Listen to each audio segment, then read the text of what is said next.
Olá, pessoal do ensino médio. Então, vamos continuar aí dentro da biologia e falando agora sobre a ecologia e alguns conceitos que são extremamente importantes, ok? Então, a primeira pergunta é: o que é a ecologia, né? Nós vimos anteriormente, né, que por ser uma ciência com objetos de estudo muito variados, a biologia ela é dividida em várias áreas de conhecimento.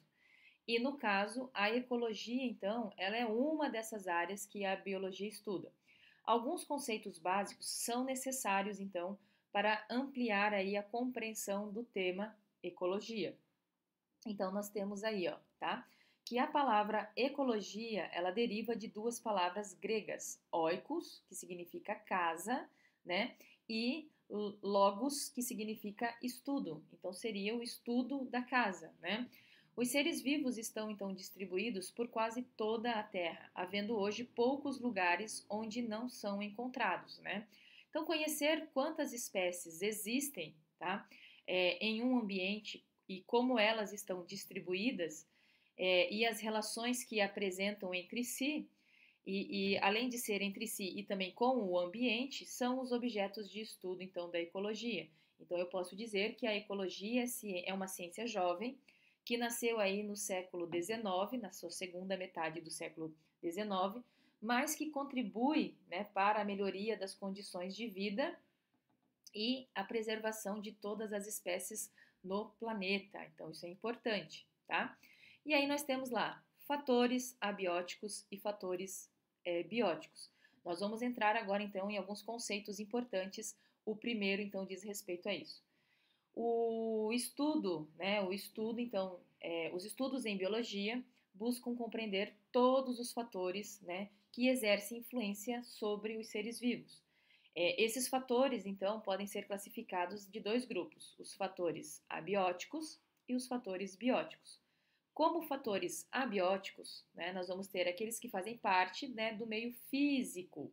Tá? Se a gente olhar essa imagem, nós podemos dizer aquilo lá, aquilo que não tem vida. Tá?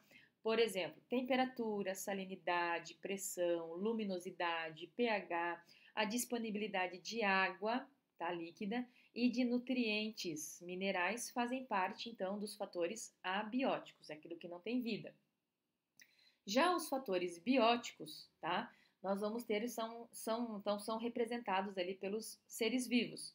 E a relação que estabelecem entre si, né, o que inclui, então, por exemplo, a competição, tá? Entre seres da mesma espécie ou de espécies diferentes, porque eles vão competir por espaço, vão competir por água líquida, vão competir por locais de abrigo e alimento. Também existe uma relação de cooperação entre os seres, né, em que uma espécie favorece a outra, como no caso dos insetos que vão polinizar as flores. Então, isso é muito importante. Então, aqui nós temos nessa imagem, quando a gente olha os peixes, tá? Quando a gente olha os peixes, nós temos os representantes bióticos.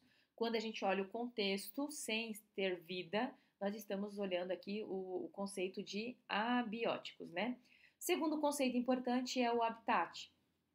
Então, o habitat é uma espécie de local, ou seja, o conjunto de locais onde os seres vivem, né? Cada ser vive. É como se fosse o endereço deles, tá? Para ficar de uma maneira bem simplificada aí.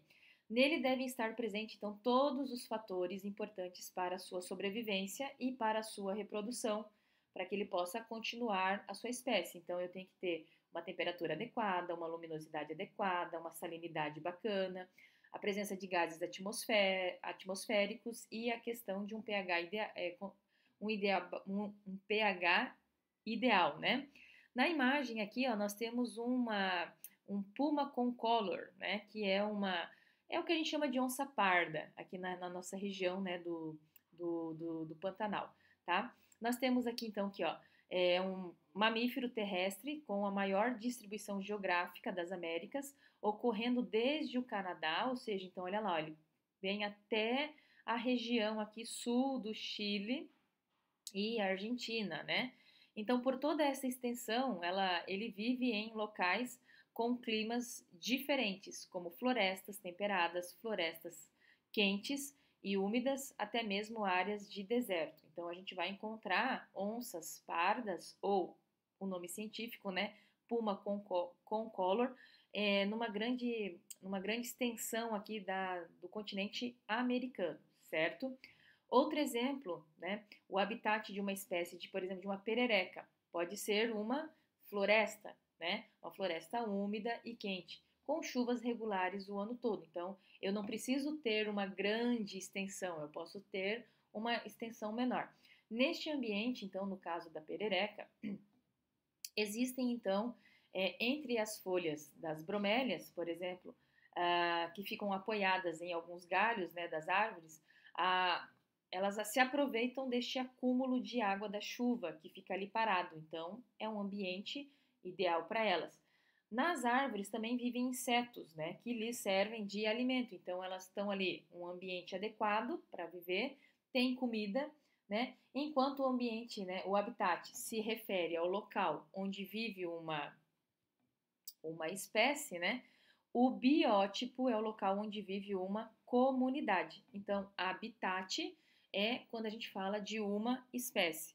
O biótopo é quando a gente se refere a uma comunidade, ou seja, são grupos de populações diferentes que estão no mesmo local e no mesmo intervalo de tempo. E eu também posso chamar comunidade, tá, gente, de biocenose. Então, lembrem-se disso. Biocenose também pode ser substituído por comunidade.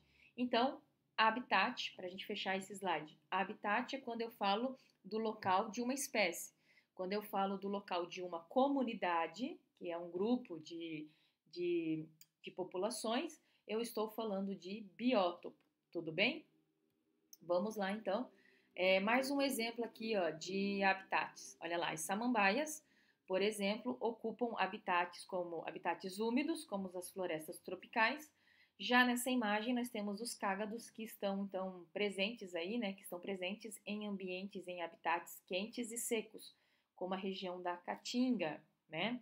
Então, olha lá, o ambiente inclui todos os fatores, tanto bióticos, que são aqueles que têm vida, e fatores abióticos, que são aqueles que não têm vida, né?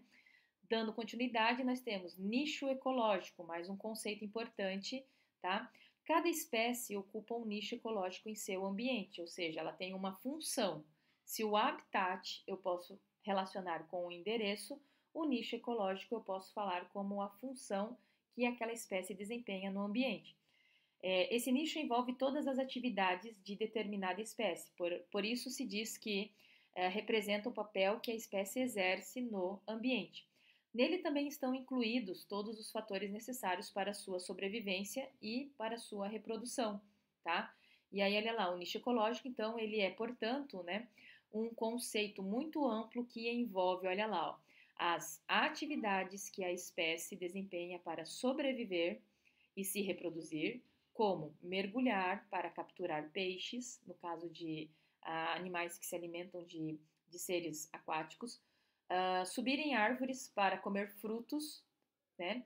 Crescer apoiada em árvores, né? Se alimentar do sangue de outros animais e assim por diante.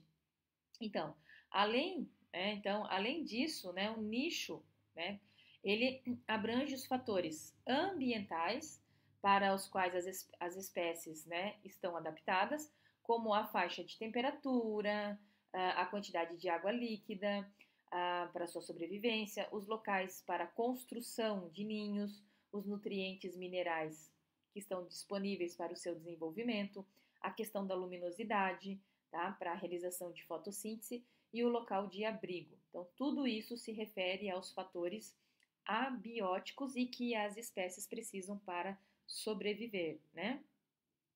Aí nós temos, então, resumindo, né? Nicho ecológico se relaciona a todas as atividades realizadas por um organismo com aquela finalidade que ele tem de aumentar as chances de sobrevivência no ambiente. Então, e é onde é encontrado os seus limites de tolerância. Então, o nicho ecológico é a função dele e os fatores abióticos vão limitar ali a sua sobrevivência. Então, são os limites de tolerância, né? E fazendo parte do nicho, nós temos o tipo de alimento consumido, o hábito, se ele é uma espécie noturna, se ele é uma espécie diurna, a dispersão, né, de sementes, o intervalo de temperatura, a diferença de pH, tá? Tudo isso serve para a sobrevivência dentro de um nicho, né? Então, isso que importa aí para nós. E aí, nós também temos que falar sobre os limites de tolerância, né, das espécies. Então, o nicho ecológico de uma espécie, ele envolve os limites de sua tolerância em relação aos fatores ambientais de que eles necessitam. Então, como esses fatores são fundamentais para a sua sobrevivência e a reprodução deles, eles são chamados de fatores limitantes do ambiente.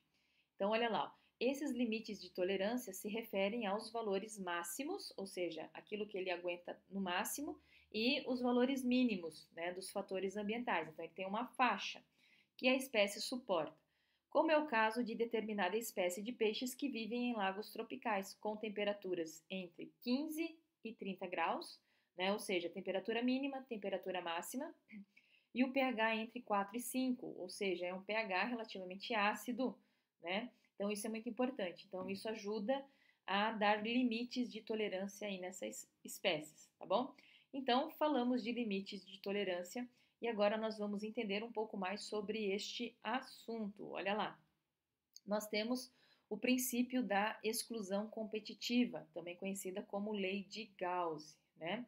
Neste caso, olha lá, nós vamos ter é, quanto, quando duas espécies diferentes passam é, a viver no mesmo ambiente e apresentar o mesmo nicho ecológico, ou seja, quando utilizam o mesmo recurso do ambiente, como espaço, ou como alimento, ou como nutrientes, luminosidade, como água, né? Ou local para se abrigar, ou seja, elas estão competindo pelo seu local ali, né?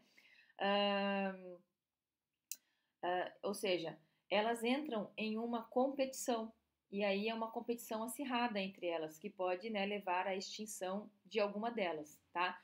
Nesta imagem aqui, ó, nós temos, então, olha lá, ó, dentro deste recipiente, né, dois grupos de protozoários, o Paramécium aurelia e o Paramécium caudato, tá? E aqui nós temos o gráfico.